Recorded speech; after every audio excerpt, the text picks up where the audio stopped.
Now in its 9th year, this is GabNet, the Great American Broadcast Network. Talk like you've never heard it before.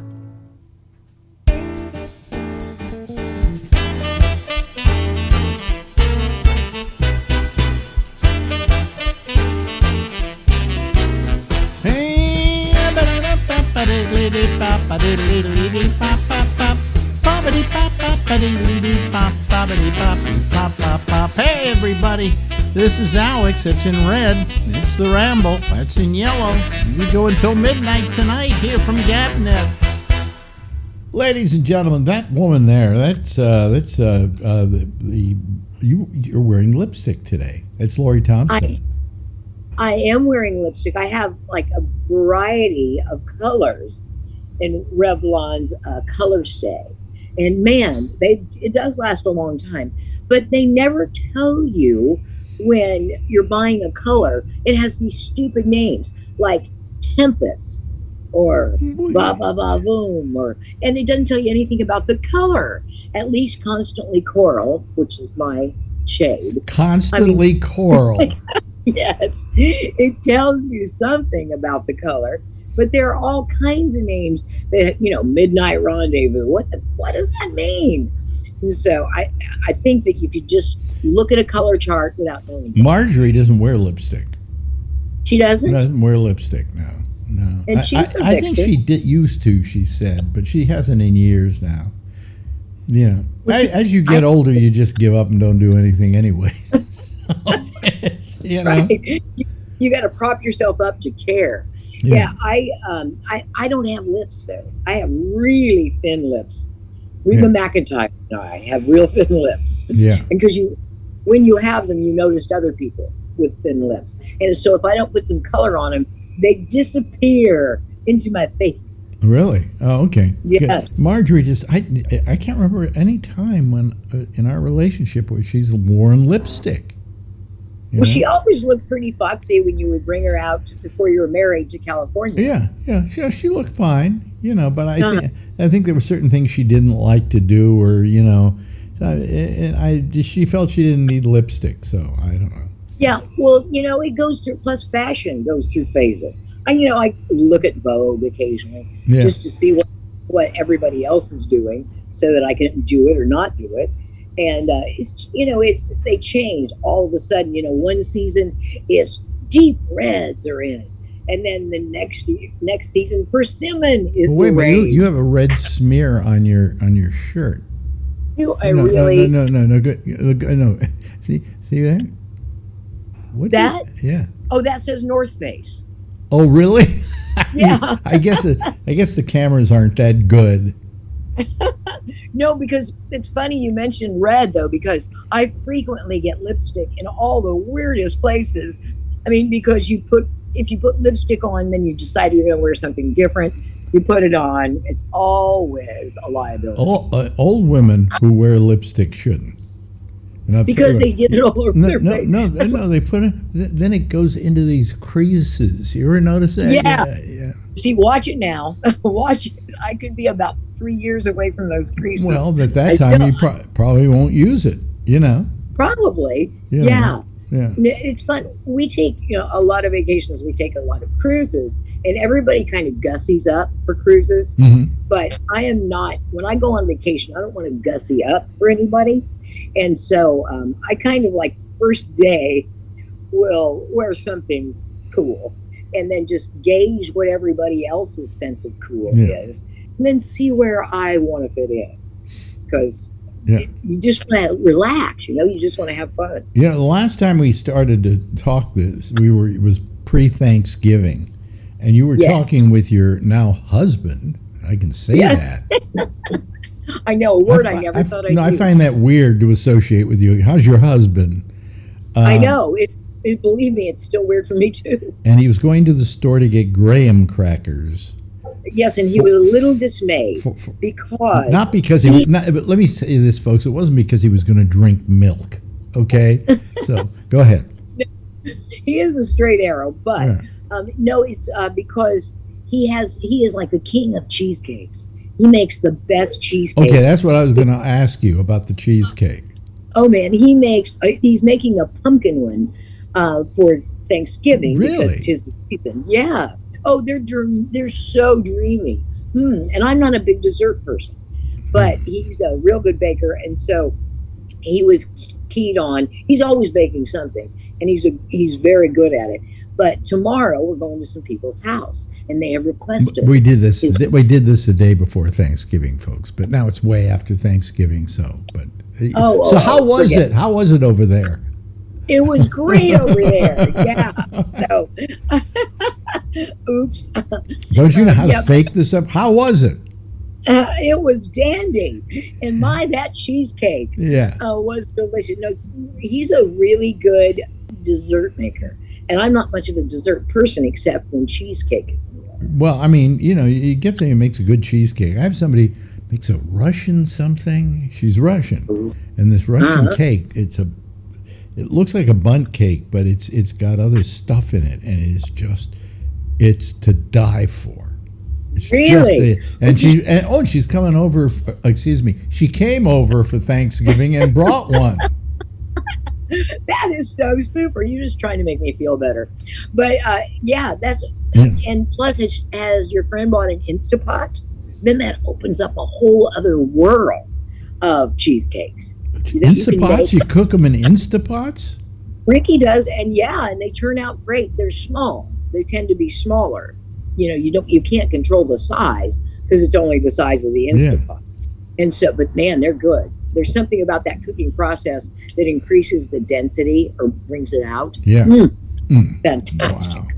Well, anyway, another year's passing. My next birthday is coming up soon.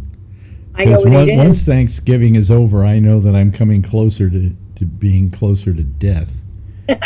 It's your positive outlook, Ben. It's just it must be refreshing. December 18th, I will be, if I live that long, 84 years old. Wow, that's pretty good, man. You look great for 84, I think. Well, I look at it this way: I'm only going to be about 15 years younger than Jimmy Carter. So Oh, when Rosalind went. Yeah, I felt so bad about that. Yeah, because you know what? And why do I feel bad? She lived to be 96. Mazel tov, It was. But with parents, and they were parents, at least from my point of view, when one goes, and then the other. By the time this is on, he may be dead. I mean, it's just they were these were two people. I mean, they met each other in, I think, high school. They did, in Plains. And he proposed to her, and she said no. But he said, "Oh, think about it." Yeah,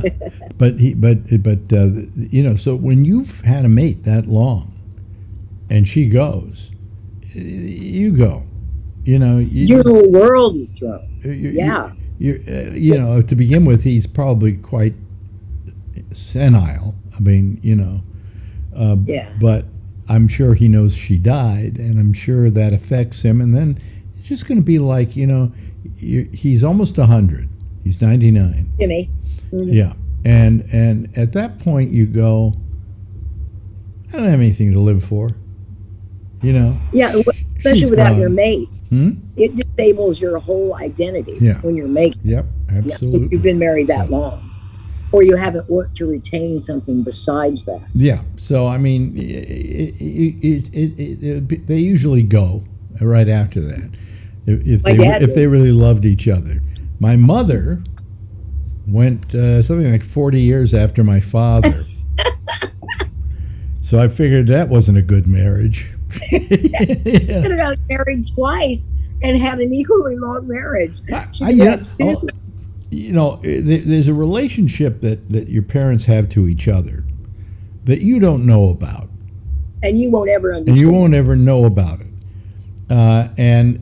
My father, I thought, was a great guy. I loved him, And my mother, I mean, I love my mother, but she was too hugging, and that's where I get my what do you call it when you don't like enclosed places? You're don't tell me autistic claustrophobia. Claustrophobia. That's where I get my claustrophobia from. She was just so, Well, you were her one, and I was the only one. Yeah, I was the only one. Yeah.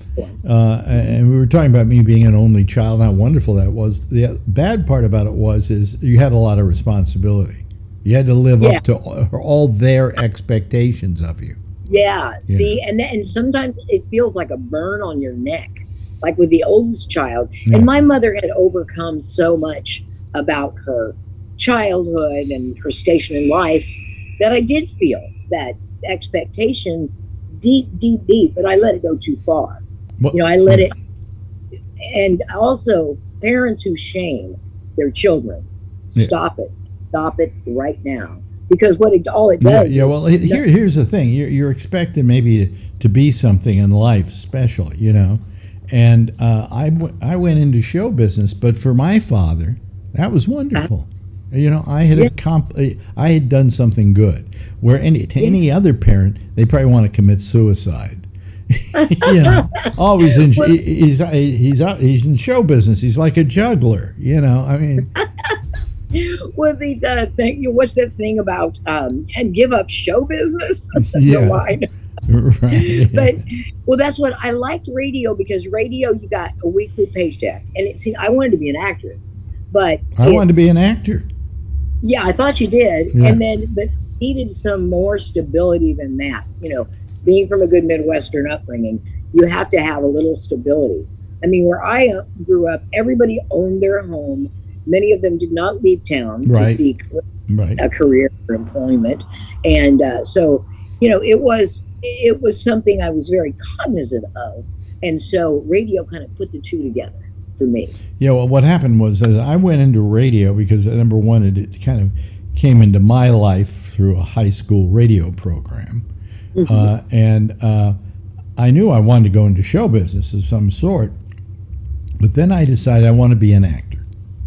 Yeah. But acting was a hard profession, Lots of rejection. Lots of rejection, and probably very little success. All right. Right. Because of all the people in my union, I think only 2% are working. Yeah. All right. Yeah. So, I mean, I decided that I would go into radio, which I enjoyed. I considered it kind of show business. And I would do radio until I could get movie parts. That I could be so good in radio, somebody would ask me to be in a movie. And then I think that you could have had that, man, if the timing and the technology was different. Well, nobody ever asked me to be in a movie as successful as I became. Yeah, but if you'd been in you and I were supposed to be in a movie. We were supposed to be in Bug's Life. They Pixar film. Don't you remember? They called us at like 10 o'clock in the morning, and they said, "We have 2 characters in this film, and we've created them based upon you and Lori. And I don't remember. And can you be out here this afternoon to Pixar to talk to us about doing the voices for these characters?" Yeah. You don't remember that? No. You must have been drunk at the time. And I said, "Sure, we'll be there." Yeah, man. And we'll call you later, okay? And so time passes, and they didn't call. They finally called at 1 o'clock, and they said, "We had another meeting. We decided we don't want to use those characters." Wow, we could have been those animated voices that are all going to celebrities now. Yeah. Man, oh no, I don't remember that. I remember once that we were in a George Clooney movie, but you had to know we were there. It was with Michelle Pfeiffer. It was called One Fine Day. Yep. And the character wakes up, and they had us on the radio. Well, if people want to really hear us, here's what I suggest: if you have surround sound, kill the front speakers.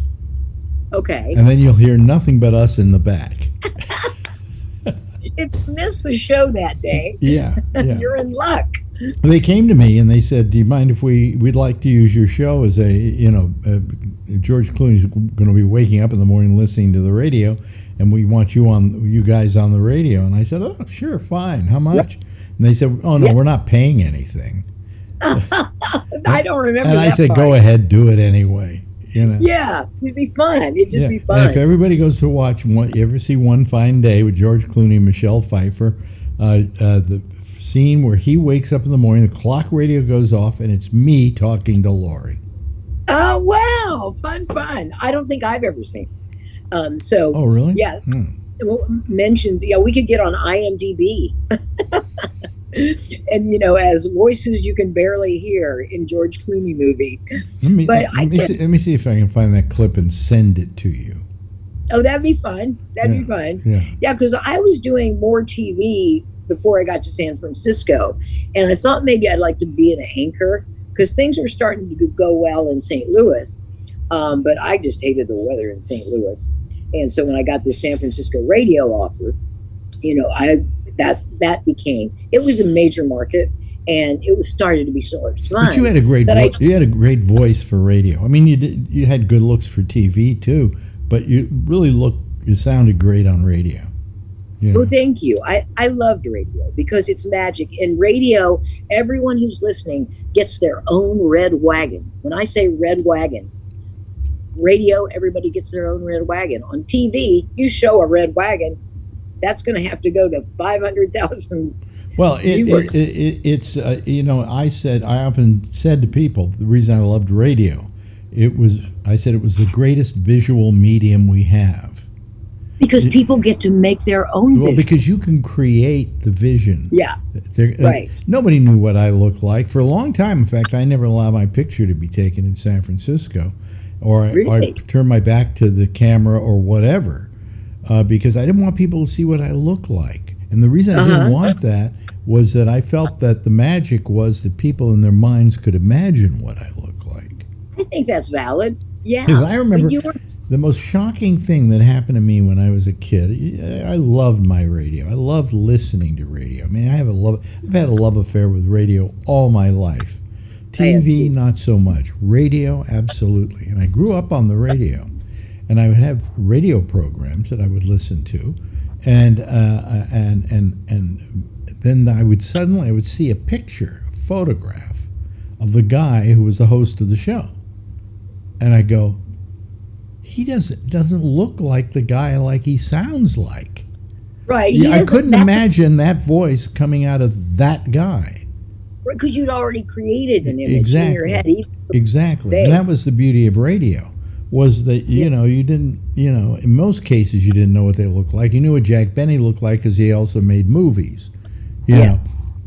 But, with shows in San Francisco where there was a guy who was an announcer who told stories or whatever, you just imagined what he looked like. And then when you see a picture of him and you don't hear him talking, you can't imagine that voice coming out of that guy.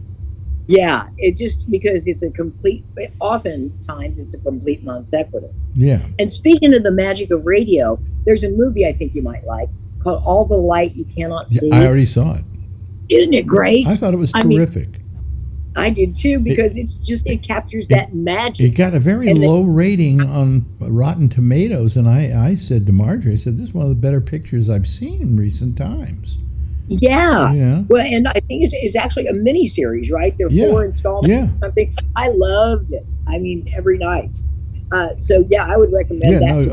And she was terrific, the blind girl. She's actually blind, I wondered about that. She's actually blind. Yeah, so that kept the politically correct people off their backs. And have you noticed that this Israeli-Palestinian conflict, I should say, this recent Hamas thing, it's getting actors and actresses fired if they come out with the wrong sentiment. That's wrong, because there are two opinions to be had here, and I don't know if you remember, but even back when we knew each other, I was, what is that? There's some kind of sound coming through. I guess it's. Oh, that's my neighbor. He's playing Bob the Handyman. Oh. Okay. Is that it? Can you hear it loud? It's gone. It comes and goes. I don't know. Anyway. What was it? Oh, yeah. That I read about these people who have an opinion. And my opinion for years was I was always pro-Palestinian. Always. Yeah. And people say, but you're Jewish. How about your homeland? I said, well, to begin with, I'm not an Israeli. I'm not Right. a Zionist. I am a Jewish American. Okay, American happens to be Jewish. Yes. And I never liked the idea of Israel because I knew that one day something would happen and Israel, as a political entity, would make some kind of colossal mistake. And then people would say to me, how do you feel about what your people are doing to blah, blah, blah, and blah, blah, blah. And the day has come. You know, where people go, well, how do you feel about your homeland, your people? And I'm going, they're not my people. They're Zionists, they're Israelis, and they happen to be Jews. Right. And I think it's being done by people in entertainment. They've been taking a stand because their career was lacking. I know Amy Schumer took a lot of heat because she was really so just angry about it. I mean, she took a platform and then was she pro Israel on that one? I imagine she's pro Israel. Yeah. And it just it isn't a matter of being pro Israel. Like nobody's pro Hamas. Forget that. No, that's like saying I'm pro Nazi. Okay, you can't say you're pro Hamas, but you have to separate Hamas from the people. And it's funny. I have a guy in my show calls me. And he's very much for the Israelis in this fight. And he goes, well, all those people in Gaza, they let the Hamas run that country. And, I kept saying, well, they allowed them to do it in 2012, I think it was. And they just never let go of their power. And they said, well, they don't do anything about it, and he blamed them that way. And afterwards, I thought about it, and I thought to myself, what about all those Jews in concentration camps? I imagine there were more Jews in the concentration camps than there were guards. Why didn't they turn around and fight them? Because in those situations, you are being oppressed, okay? And you care about your life, the life of your family, all of that. So you just don't make trouble. And I understand it, And the only time there was ever an uprising in any of the ghettos was in the Warsaw ghetto where they had an uprising. But that was the only one I can remember.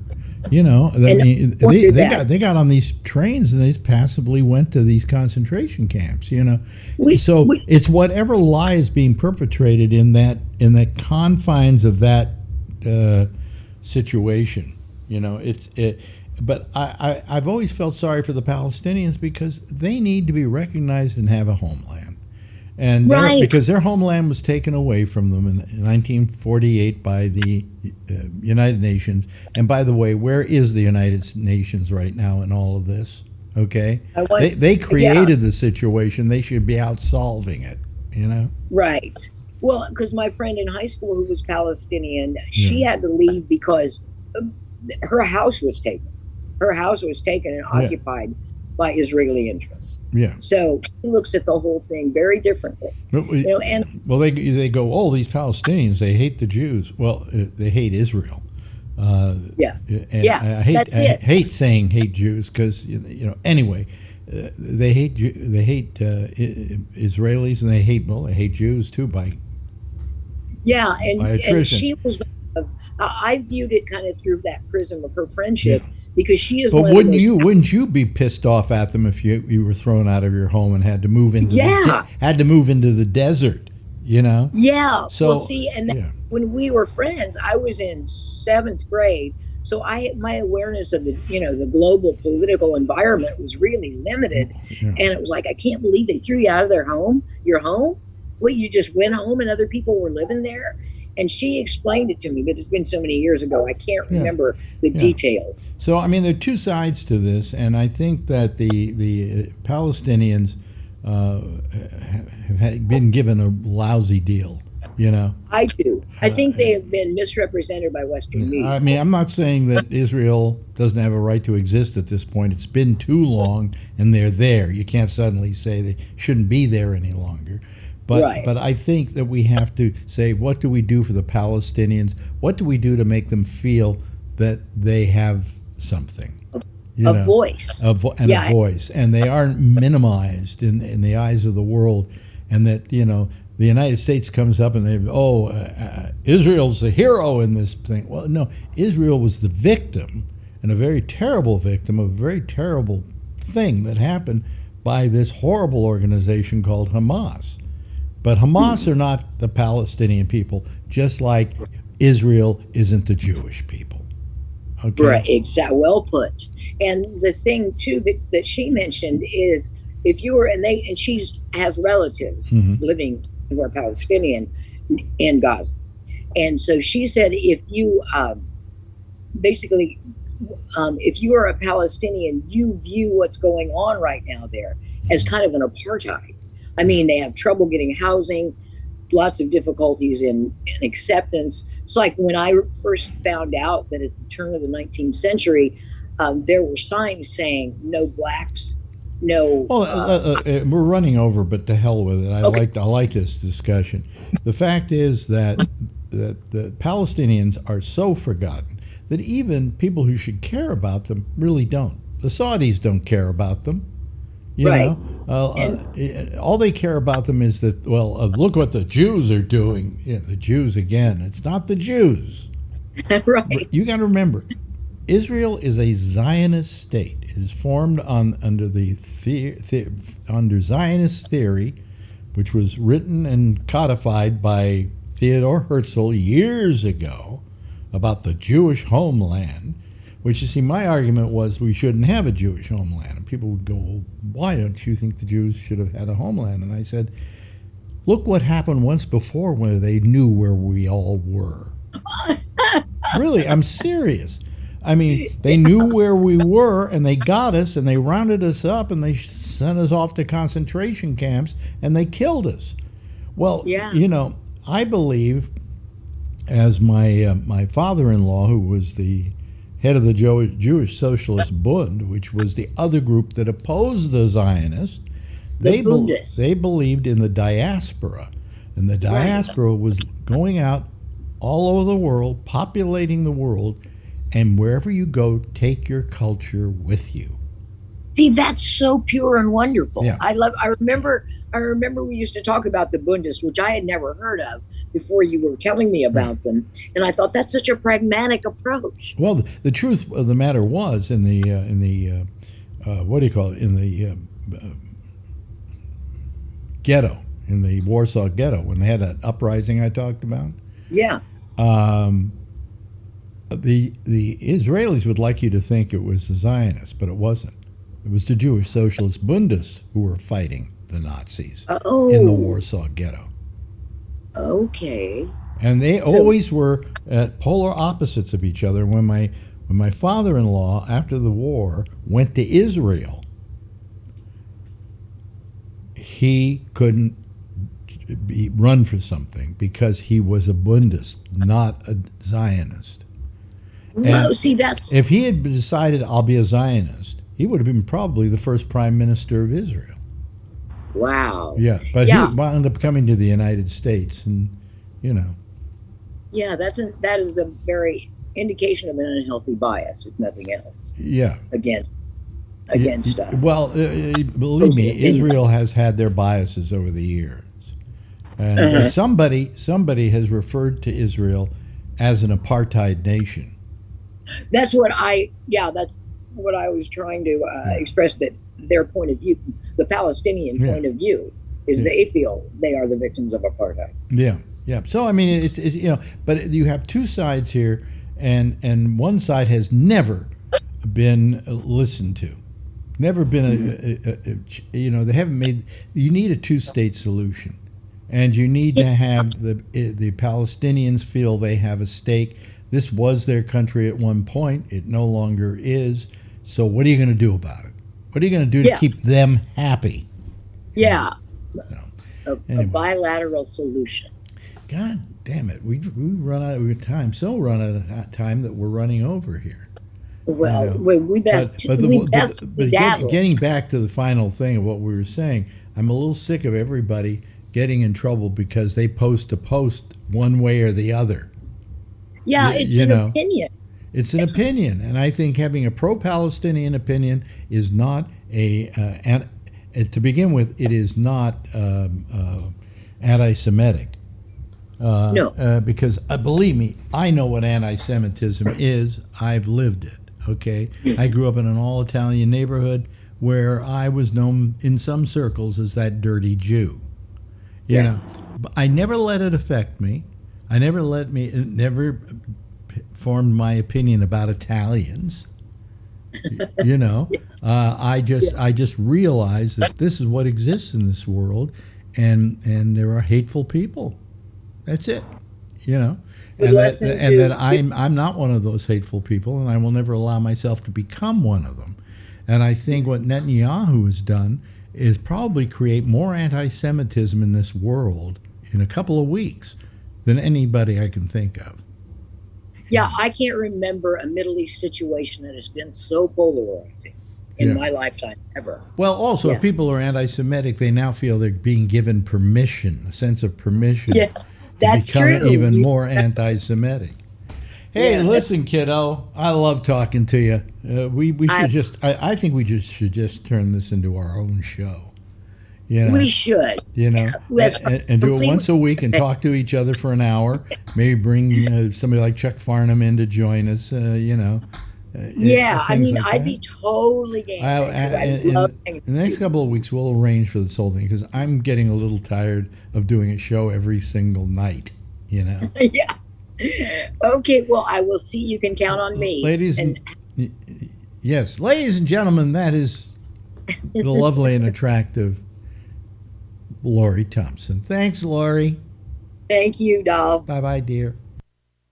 Now in its 9th year, this is GabNet, the Great American Broadcast Network. Talk like you've never heard it before. Hey, hello, everybody. How are you? How are you? How are you? How are you? Good to see you. It's Wednesday, and we start our week of Ramble programs. And I hope you are enjoying you enjoyed your Thanksgiving and had a good one. And anyway, I'm trying to see. I just want to do one thing here. You know what happens is when I come in here on a what do you call it? Right after a vacation or a bunch of days off. There are always some little things that I want to, like, you know,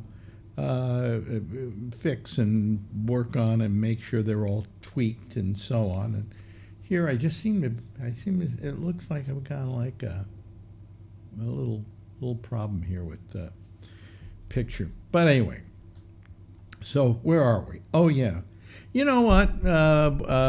We have a major death tonight. That was announced. Henry Kissinger is dead.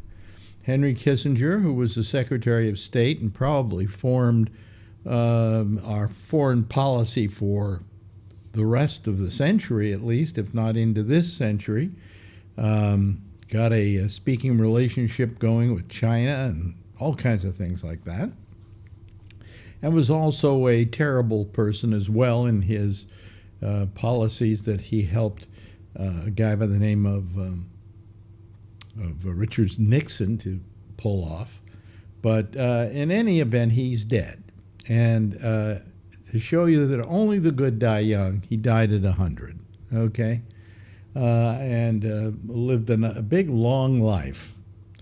And did you see, of course, you know, we lost Rosalind Carter, a wonderful woman, and a wonderful marriage, and a wonderful love story.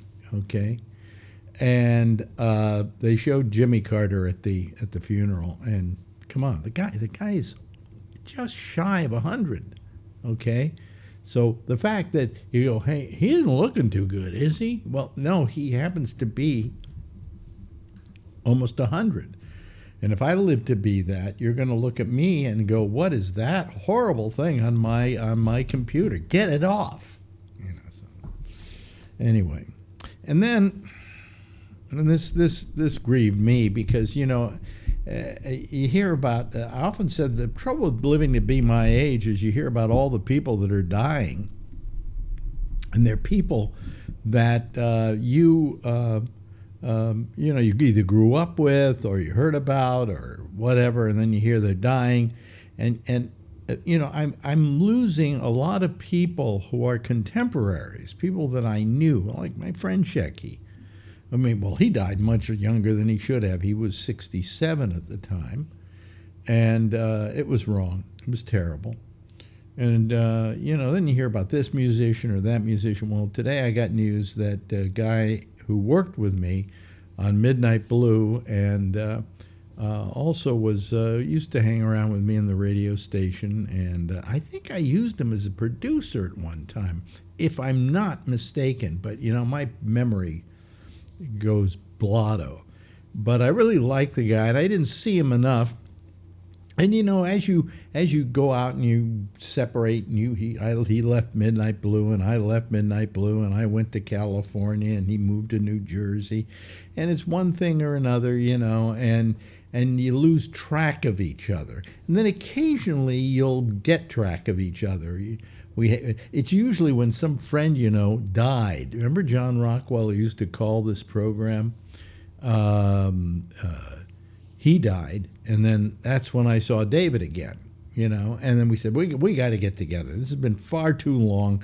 We should get together, and we never did, but I just found out today that he died about a week ago, and I don't know how old he was. I think maybe he was into his 70s, but I'm not quite sure. I think he could have been in his late 60s. And he died of undiagnosed cancer. In other words, he hadn't been feeling well for a couple of weeks, and then I guess they found out he had cancer, and that was it. And he died.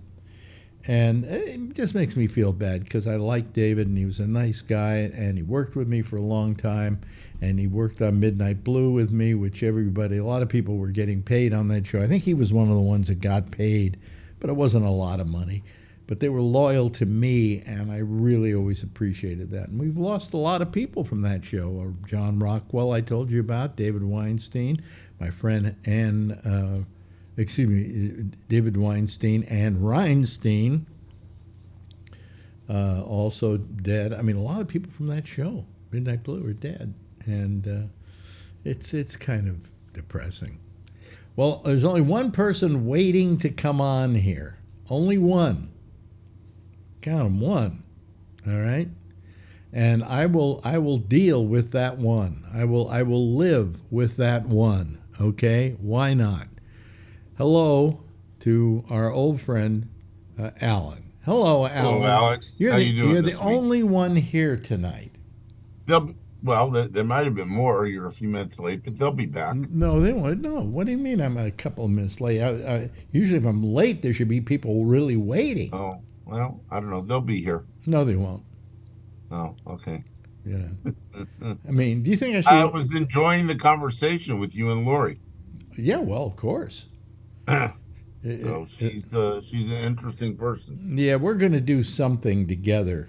And it may be that I may go down to one night a week on this show and then on, say, a Wednesday run a show with her and a couple of other people from the San Francisco show, all getting together and bitching about stuff together. Why don't you do that on Tuesday? You don't have anything going on. No, do it on Wednesday. Oh, on Wednesday? Okay. Yeah. Well, here comes Tom Yamaguchi. That's good news. It's very rare that Tom is here, and when he is here, we take it as a mitzvah, as they call it in the Jewish religion. Hello there. Okay, now there are two. Now there are two. Oh, yes. I thought you meant. I thought you meant. There was one, and now there's two. Yeah, now there are actually two. Three if we include you. Well, yeah, and but at this age, I only count for half. So But how you doing, Tom?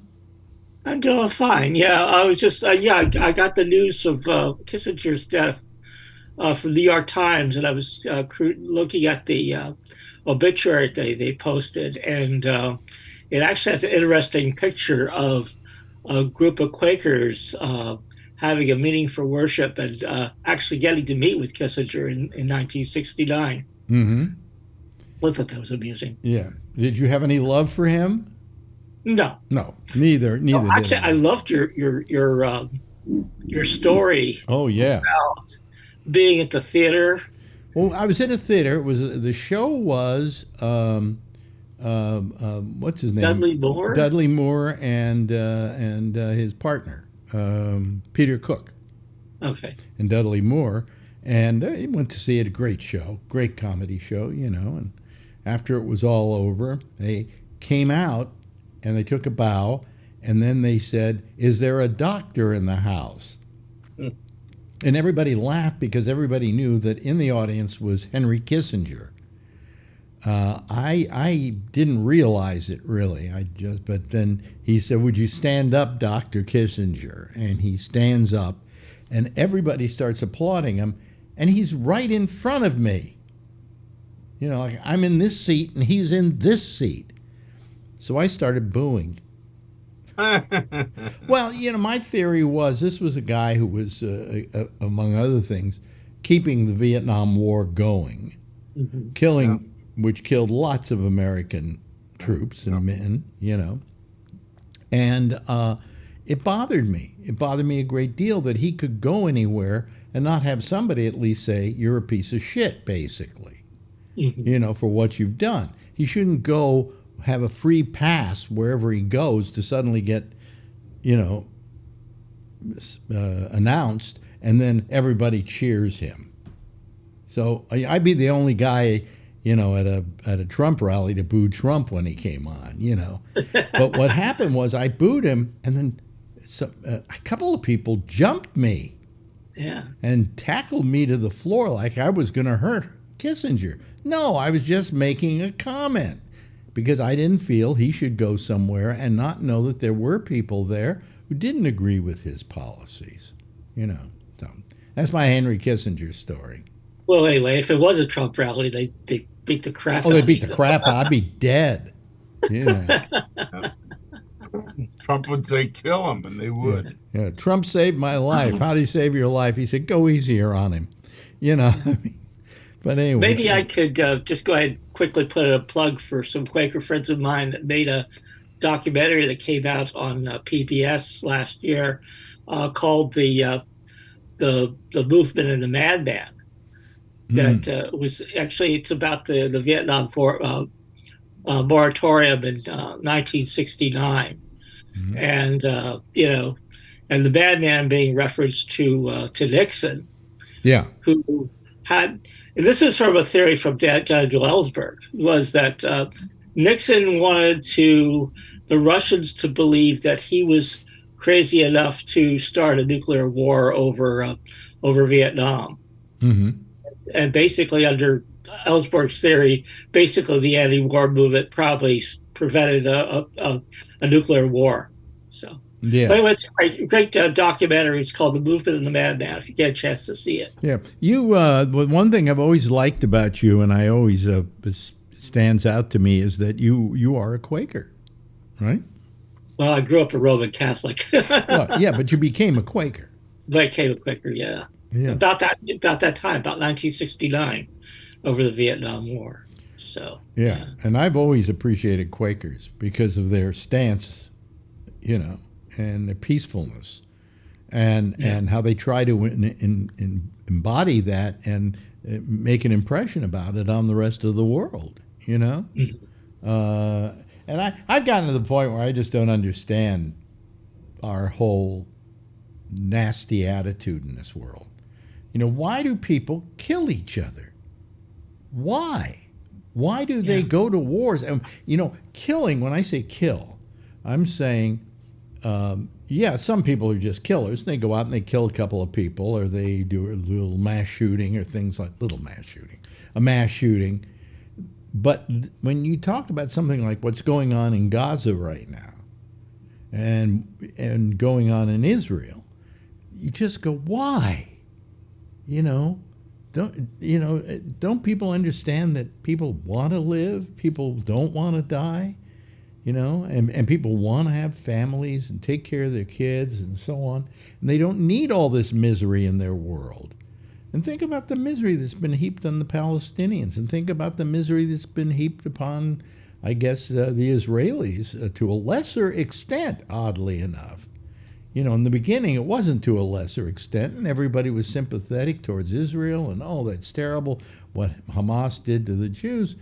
But I'm telling you, Netanyahu turned that whole thing around, and now the world is with the Palestinians. You know, Not I just remembered not something. our president, though. Yeah, Our president is still with Israel. No, he's taking a stance now that they better shape up or they don't get the money. Okay. Yeah. See. Yeah. Anyway, just say that I just remembered something. You know, you were talking about Rosalind Carter at her funeral yesterday. Do you know that they actually sang "Imagine" at her funeral? Really? Yeah, she was friends with some country music stars. One was Garth Brooks, whose name I recognize, and there was this woman I don't recognize her name. Trisha Yearwood, I think. Well, anyway, she sang "Imagine." Wow. It was on the news. I go, like, what's two Southern Baptists. But and at the funeral, they have the most anti-religion song you can imagine. It's called "Imagine." Well, I don't know is it anti-religious? Yeah, and no religion too. Oh, no religion too. It's very anti-religion. Imagine no God, no heaven above us, no only earth below, or something like that. Well, I'm one of these people, and I kind of have felt this that really religion has been the bane of our existence for the most part. I mean, religion has caused more deaths in this world and more prejudice and stuff like that. I mean, it's horrible. It's just horrible. Not that maybe there aren't some good religions, like the Quakers, who are peaceful and the Mennonites. Yes, Mennonites. Up to a point, I often believed that, at least as a Jew, that we were a peaceful people, that we were people who, and always felt sorry for the downtrodden of the world and always went to bat for them. Until, of course, this thing in the last couple of weeks, and now, of course, I can't prove that to anybody, But it's just that I just don't understand this world. I just don't. It makes no sense to me at all. And as I get older, it gets even more distressing, and I don't know why. I should just go, hey, I've only got a couple of years left. I'll just enjoy them and screw everybody. They can deal with their own problems. But it's just, I go, this isn't what I signed up for. Times were terrible when I was growing up. We had things like the McCarthy hearings, and you had things like the House Un-American Activities Subcommittee, which gutted Hollywood and the broadcast industry. And there was a little publication called Red Channels, which told you what people you shouldn't hire because they're probably communists. I mean, it was a terrible time. I don't think it was as terrible as this, because we have all that in spades. So, anyway. Thanks to the internet. Yeah. What do you mean? We know more about it now than we did when news hit when you were younger. Well, you could say more news spreads faster. Okay. But I don't necessarily agree with that. I think more wrong news spreads faster than it used to. There was never a place where we could have this kind of gross disregard for the truth. And yet all you got to do is have somebody who's got a computer and he can get online, go on a social media thing, and spread lies. That's it. Plain and simple. And because people can't distinguish between what is news, I guess, because the news isn't as newsy as it used to be. People, it's I don't know, it's just kind of strange to me. I don't understand it. It's driven me crazy. Now, wait a minute. I got something for you here. Wait a minute, hold on a second. Kevin came on while you were talking. Hi, Kevin. Yeah, I know. Oh, Tony. Wow. What's up, Tony? Yeah. How many here have a lousy opinion of Elon Musk? Okay, all right. See, I mean, I have a positive feeling for him where the space stuff is concerned, but where the rest of him is concerned, I find him to be a piece of crap. But, are you ready for this? Did you hear this news? What do you do now? I'm afraid to ask it. What did he do? Elon Musk told advertisers who suspended ad buys on his social media platform X to go fuck yourself. Marking a heated development in the ongoing fallout from an anti-Semitic tweet he endorsed earlier in the month.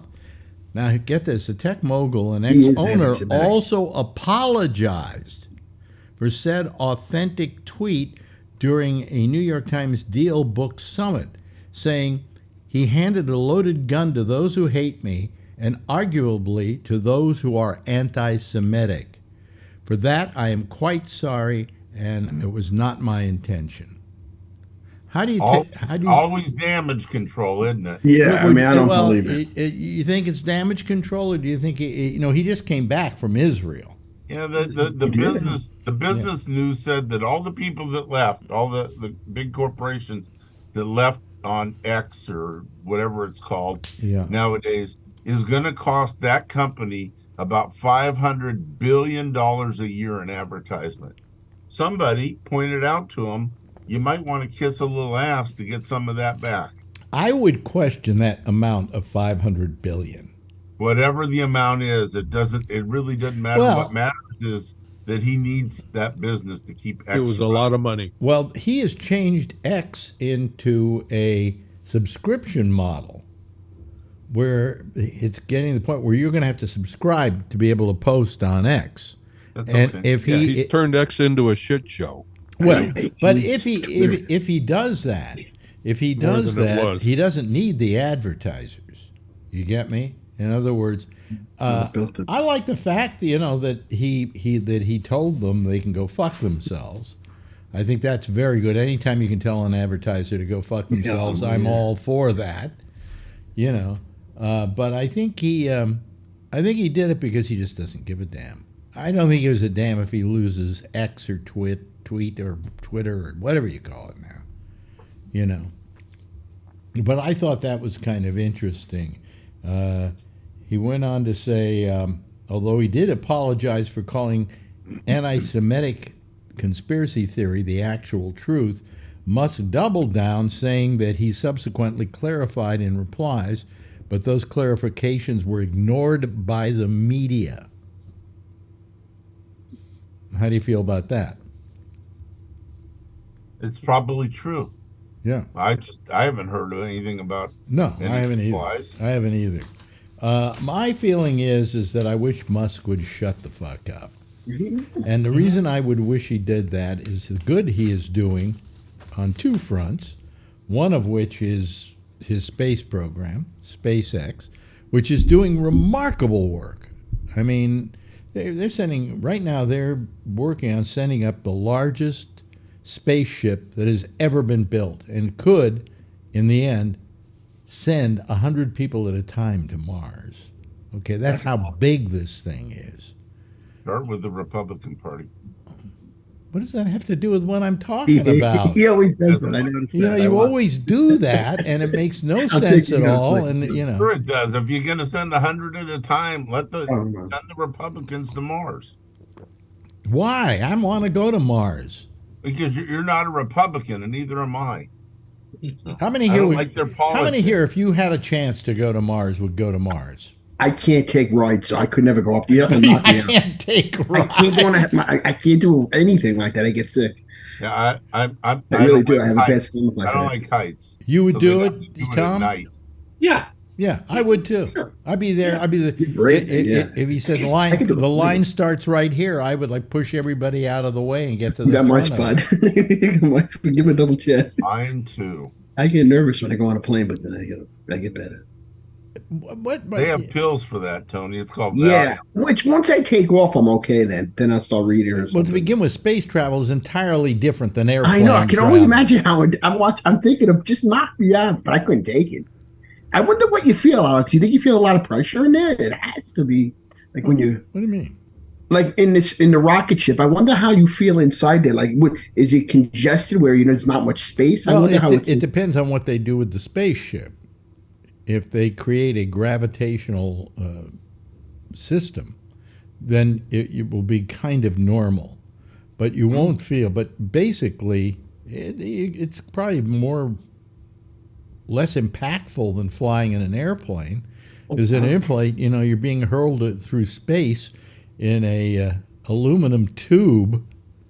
But when you see that, then you ever see that when I do the YouTube search for the takeoffs, that the way it's firing off the ground, you gotta feel something. Of course, you feel a lot of G forces. You feel G forces. So what are they doing? Believe me, you're going to feel those G forces for a couple of minutes, and then all of a sudden you're going to go, "Why am I floating?" So I always wonder if the astronauts were knocked out, like, or they give them a sedative or something. I wonder. No, why? No, they don't. Why? No, they have to operate. Well, if I were an astronaut, I bet Tom will agree with me with this. If I were going up there, I wouldn't want a sedative. I'd want to enjoy. I would want to enjoy every moment of it. Including the explosion if it happens. We're crazy, right, Tom? Right, Tom? We're crazy. Right. Huh? Right. Yeah. People think we're nuts when we say that, But it's just terrific, I mean, it sounds exciting. I'll tell you that. Wow. It definitely sounds exciting. It's just not for me. Yeah. Yeah, me too. The only thing that would bother me is, they have cut down they think they're going to be able to cut down the amount of time it takes to get to Mars. It used to say, people used to say it would take about 2 years. But now they say it's about 7 months. And because what they do is they wait for Mars to come. You can only take off once every 2 years to get Mars just in the right distance from us to make it the shortest trip possible. And supposedly they can do it in about 7 months. And they say if they get these new rockets and stuff, even faster. But even that, I don't know if I want to be on a small ship with 100 people for 7 months, That's a long time. I don't want to go on a ship with people for 7 days. You don't want to go on that cruise, remember? You can say you were congested. So, where are you getting off at? Next time, Mars. Oh shit. So, Kevin, how was your Thanksgiving, Kevin? Okay, it was quiet. Very quiet. Yeah. Okay. Good. Good. My prime rib came out perfect. Your prime rib, it did, really. I knew I should have come to your house. Perfect. I'd rather had eaten it at home than at a restaurant. Oh, well, you ate at home or you ate at the restaurant? No, I said I would have rather eaten it at home than at a restaurant because it came out so good. Okay, but you cooked it at home. Yeah, I smoked it. Yeah, I smoked it on the smoker. Oh boy. Yeah, we ordered out for turkey. You ordered turkey out? Okay. No, we ordered a turkey. Oh, nice. From who is it? Fresh Direct. Okay. And they cook about half of it, and then you cook the other half. Okay. And it's okay, it's kind of an institutional turkey. Yeah, we did our turkey. Yeah, it's kind of like an institutional turkey. But Marjorie has decided, I guess she's gotten too old. This is the last time she's going to do Thanksgiving. It was the first time we didn't. You didn't? Yeah. It was just you and we had no family. Everybody was gone. Even my daughter was up in school still. It was just you and the wife, right? Yeah. She was up there because of the football game. She had to stay up at school. You got a big game Friday. Big game Friday. I'm going to Vegas. I'm going to Vegas for the championship. You going to see the game? Yep. Oh, that's gonna be nice. Alex, you guys missed our lunch on Friday. So I didn't hear anything about it. You guys, oh yeah, so what's the deal? Alex, I'll tell you something. I'm pissed. I'm pissed at Phil. Yeah. What happened now? Well, I'm pissed at him because he sends me this picture of him having lunch, right, with Doofus over here, and then Brian and what's her name? Adrian. And then also Steve Fox and himself, And I felt it was kind of trying to make me feel bad. I don't think he was trying that I at do. all. I absolutely do. You know, it's kind of like bragging. Look how I appropriated your panelists to come have lunch with me. You know, here's the good thing that maybe you don't see, but I see, is all those people are there and know each other because of you. Well, that's fine, but the reason Phil sent me the picture was to make me feel bad. I don't believe that. So. Yeah, well, we know Phil. Yeah, Kevin was the only one from the Bay Area that wasn't there. I was surprised. In fact, we don't even have Kevin here. He didn't call on Monday either. I don't know where. Not Kevin, but Brian. You know, is. But anyway, I was going to call on Monday, but I forgot. I know what I was doing. I was dealing with. Well, people do have lives. I appreciate. I was that. dealing with an issue. I was home. That's on comics. But by the time I got done with my, I mean, if I did the same lunch here in New York, basically it would be Tony. Oh, I'd be happy to get Alex to myself. Yeah, but that's not a picture you'd want to take. Here I come. Yeah. He never stops talking. That's what Jackie would say. Tell me another story. What? Get out of here already. Yeah.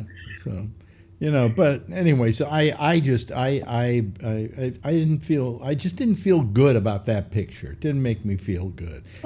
Because I felt there was some, how can I put it, ulterior motive that Phil had in sending it. I don't feel that with him. I don't know, but I don't think so. He told me that you weren't happy about it, and I said, why? It's just a picture of some people that he knows eating dinner on the West Coast. What's the big deal? Or lunch, I guess. What's the big deal? It wasn't like we were having champagne and caviar or something. Oh, did you have turkey or no? No, it was an Italian restaurant, I think. No, it's Piatti. Tony, it was the day after Thanksgiving. It was Friday lunch, and we did it in Danville, which is up by where Phil lives, and we went to a nice restaurant. It was, it was just to get together. It was a halfway point. From what I could tell, it was a halfway point, right?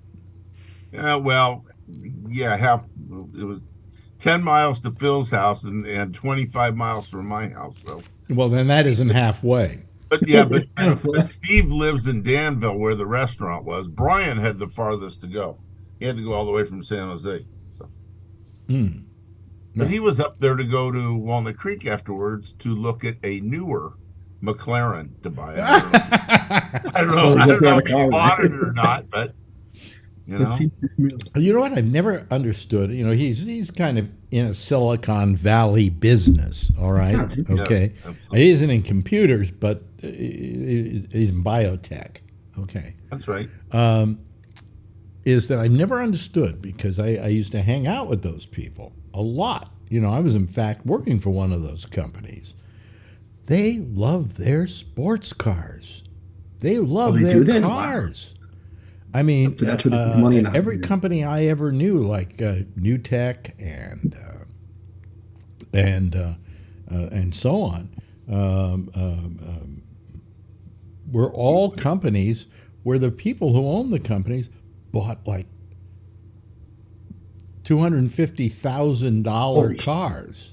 So they have lots of They just love those cars, and he's a good example of that. He's a car enthusiast, and he loves it. But I don't know why tech people, especially, love cars.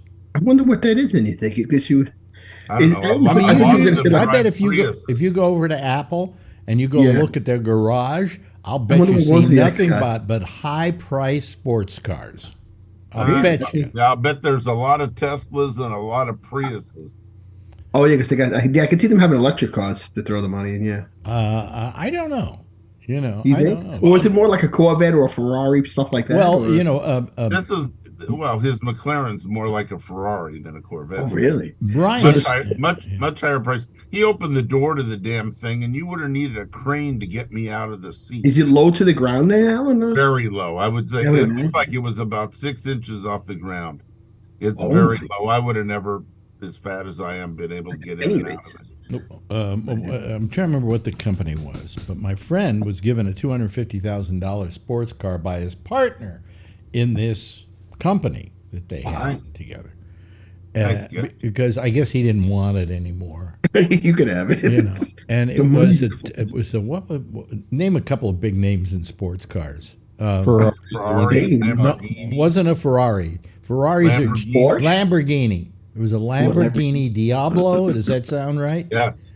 Oh wow. And he had this Lamborghini Diablo, and he said, he just gave it to me. He said, why don't we get in it and we'll drive, because this was in Sacramento, and we'll drive up to Tahoe. Okay. Well, that must be nice. So we drove up. That was your bumpy ride. Was it? It was the worst ride I've ever taken in a car. I mean, it was so hard riding. You know, you felt every bump. Oh, that's gonna You be know, it was not Yeah, comfortable. they're low profile tires and they're very stiff suspensions on them. Yeah. Yep. Yeah. And yet you just paid $250,000. It should be the smoothest ride alive. You would think it'd No, be like but sports not car, on you California don't want it. roads. What? Then you can buzz around Imagine a in corner. New York, You can buzz you around get a potholes corner with that without thing. hurting anything. Yeah. That's right. Yeah. Yeah. So Yeah, the idea of a sports car like that is to be able to drive it, going twist and turn at 100 miles an hour without a problem.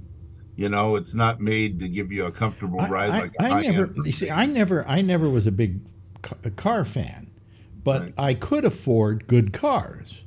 Okay. So basically, I mean, I remember I had I bought a Nissan 300ZX. That's a nice car. Why? Well, because but it I could doesn't ride afford real well, does it? could afford it. I wanted a little sports car. It cost about $30,000 in those days, which was pretty That's expensive. a lot back then, huh? Yeah. And I would drive down the street and kids would go, Oh, they like the car. and I'm going, I don't understand it. It's just a damn car that I bought because it looked like it'd be kind of interesting and fun to drive around. His McLaren is a big step up from the 300ZX. I happen to like the 300ZX, but his McLaren is a big step up both in looks, performance, and of course in price. Well, I owned two cars. The second car I owned was an Acura, top of the line Acura. Yeah, they're nice cars. And- they're and- comfortable to ride in. Yeah, well, you know something? When I want to take a long drive somewhere, nothing like that Acura, man. Because that's it's like you're driving in a living room. No, yeah. You know? Quiet. You don't hear the road. Yeah, Yeah. nice car. What kind of car are you driving now, Tom? I haven't owned a car in decades. I thought You had a what? I have not owned a car in decades. Really? So what? How do you? How We're do you lucky get? here in the Well, Bay you live- Area. you live- Bicycle, I have a bicycle, Yeah. and I have public transit. And if I do need a car, I have a car share company called Gig, Okay. and I use that car. They're one of their They're Yeah. popular So that's here in the Priuses. Bay Area. Yeah. I haven't Priuses, owned it. I haven't owned a car in. Well, when did I come out here? In about 20 years. Yeah, you came out in 2003. Yeah. It's 2003.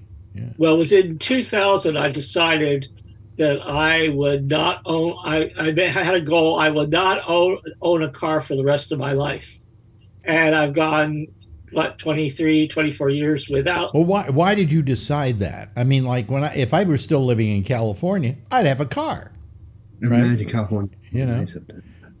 Because I didn't have a car when I was coming to your program to be a part of your studio audience in San Francisco. yeah. I took my bicycle and Bart, and that was up, including when you were at the Quake. Yeah. Remember on Sutter Street in Van Ness? Hmm. So I ride my bicycle to the BART station, catch the first San Francisco train coming over, got off downtown San Francisco, rode my bike as fast as I could up Sutter Street, and when I got there, it was usually around the first or second record that was playing after Joe Rogalski did the news. And That's about the time I got there too. You would be coming in just about the time that, or you'd be there just before I arrived. Yeah. Yeah. So I'd be among the first. That was on Friday mornings because that was my day off. Was Friday, so that's when I would come to be a part of the studio audience at the Quake. Yeah, well, when I go to work, I would just drive my car, I'd leave the house at about 6 o'clock. Now, the show started at 6 o'clock, but I knew it was like a 10-minute ride that time of the morning because there was no traffic. And I'd go through Chinatown and occasionally have to swipe some Chinese people off my hood with my windshield wipers, you know. But I got to the station, I would phone them and say, play another record, you know, if I was going too It slow. was people like you, Alex, that made people like Tom not want to drive. Well, you know, so then I would get there about 10 after, maybe 15 after, and then I'd start the show. You know. You've been in the Bay Area your whole life, Tom? No. I moved up here from. Well, I actually was born in New Jersey. You were saying that. South Jersey. What Jersey again, Tom? And then my family moved out to San Diego when I was a teenager. Actually, it was right after the Kennedy assassination. Then we came out to San Diego, and I lived there for a while and decided I was sick of San Diego. We moved up to the Bay Area. We had a friend up here in Berkeley. We moved in with him. Eventually, we got together and bought a house. And so I've been in this house since 1981. Really? You live right down the street from me. Well, I live in Berkeley? Well, okay. Oh, I live in Fremont. He lives right down the street. He lives right down the street from me. Good time for you to move, Tom. No shit. No, that's not down the street. 30 miles. That's down the highway. Yeah. Well, you know, I just don't know if I know how to drive anymore. It's been so long since I've been been about 5 years. You can drive. My mother's 90. She drives. But really? Not at night, and not on the freeway. But I've gotten clumsy, and so I'm afraid to drive. She's clumsy too. She runs into the curb all the time. Oh, well, fine. That's good. Thank you. Giving me a lot of encouragement there. Yeah. I wanted to get her a bumper sticker that said, if you don't like the way I drive, stay off of the sidewalk. Tony, you own a car, don't you? Well, actually, technically by default, me and my brother have my dad's car, and my brother has his own car. So we use both. We use my dad's car. How long has your dad been gone? My dad's gone 4 years now. Okay, so my mom's too. Yeah. So how old is his car? I would say the car is maybe 12 years old, but there's not many miles on it. He only went around locally. The best situation of all was Shecky, who had his mother had a car. He saw our dad's car one time. Huh? He came over to my house and he met my dad. I'll never forget. They were talking movies briefly before he went to see a show. Yeah. And my father told him, don't talk his ears off. He was but my dad's car was like his mom's car, but it was like more newer. There was no miles on it. Well, can I tell my story? Oh, yeah, I got a little excited. Sorry. But anyway, he used his mother's car, and he never got rid of it. And that car, but when he died, was 25 years old. In great shape, except for missing a doorknob. It only had something like 50,000 miles on it because he only drove it around the block. You know, maybe ride it out to Costco to get food, you know, or out to Stu Leonard's or whatever. And that was it, you know. Wow. So, but me, on the other hand, when I had a car in California, I put 50,000 miles a year on it, 75. I could see you like driving, like, so you would go up to like on the weekend, you just take the car and go then, like for a while. I like driving. I really like driving. It was the most comforting thing I could do. I mean, I don't know how many here really like driving, you know? Yeah. I drove shortly, so I didn't like driving in New York because it was almost, when I was driving, because there was so much traffic here. My brother likes driving outside and you're like upstate. Have you had coffee tonight? Yeah, I did, Alex. I didn't send it to him. Actually, I'm on my Maxwell house now. Not my fault. Yeah. Sorry. You know, I have coffee too, but do you drink a whole cup of it here? I mean, how many cups have you had tonight? Oh, tonight I watched Miracle on 34th Street. Then I went to Sons of Anarchy. How many cups of coffee? Oh, this is exactly. This We is my didn't fourth ask cup. you what movie you watched. Fourth cup.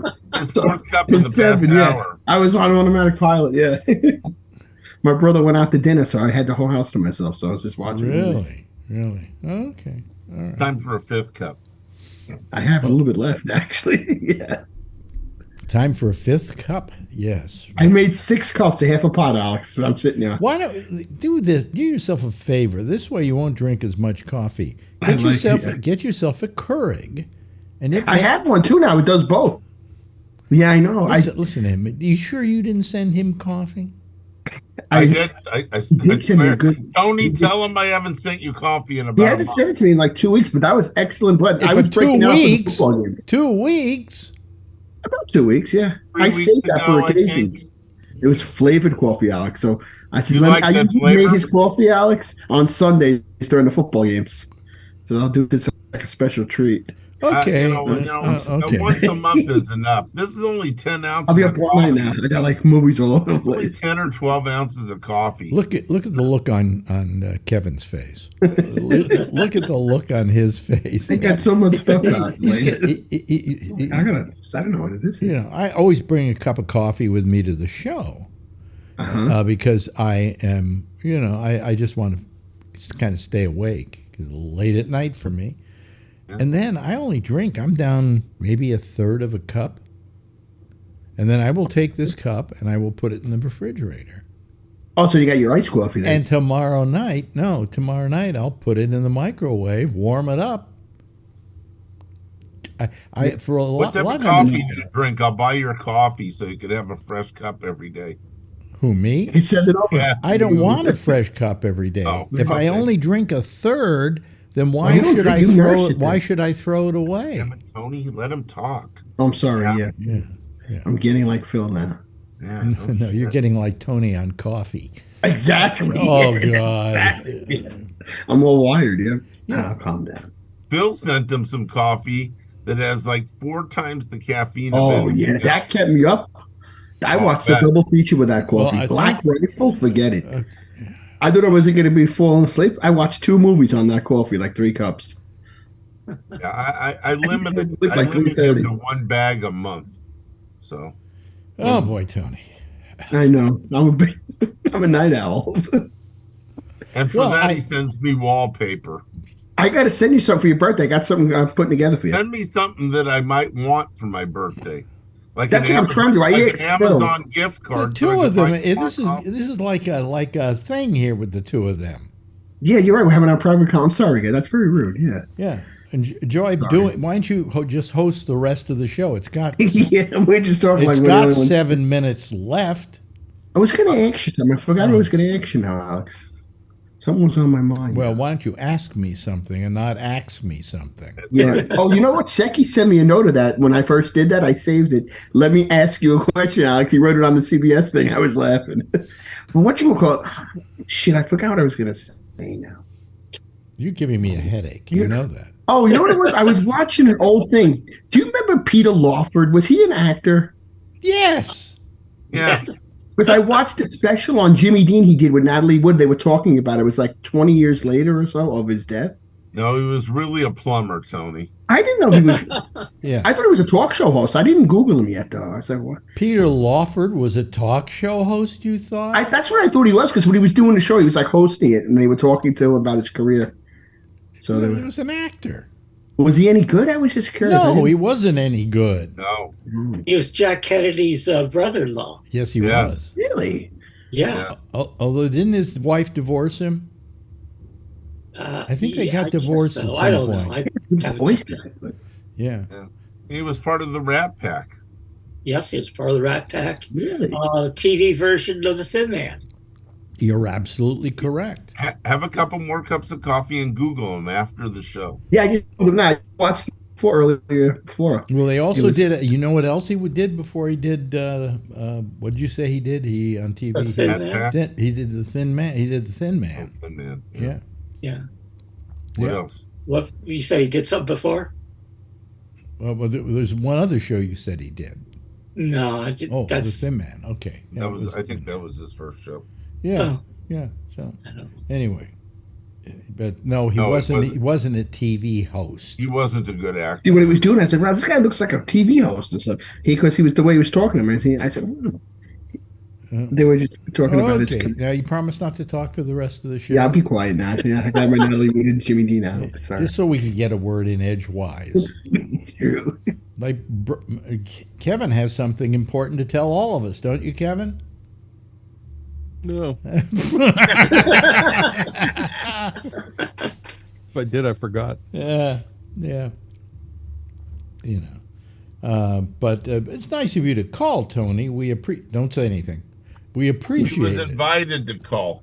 Huh? When it was just you and me, and Tom, I said, "Why don't you?" I sent him a text. Oh, I see. Why don't you call?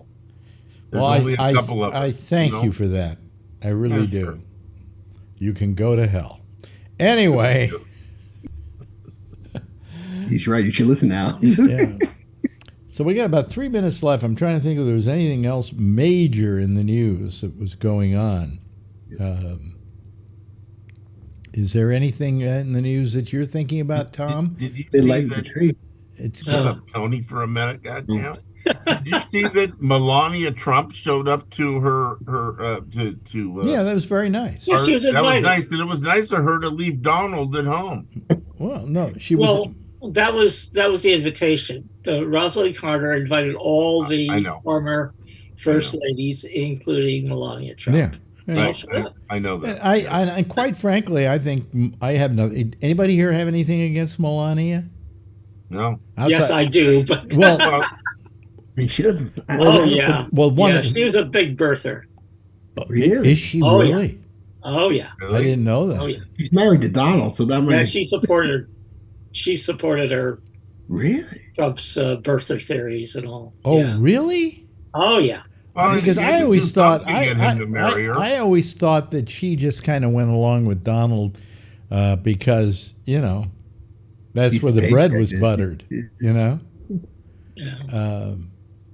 They probably hate him. Huh? I bet you the ex-wives hate him. Maybe Ivanka liked him. You think or no? I'm wondering how the other. Did anybody notice how the others seemed to be treating her? I guess they were treating her okay, right?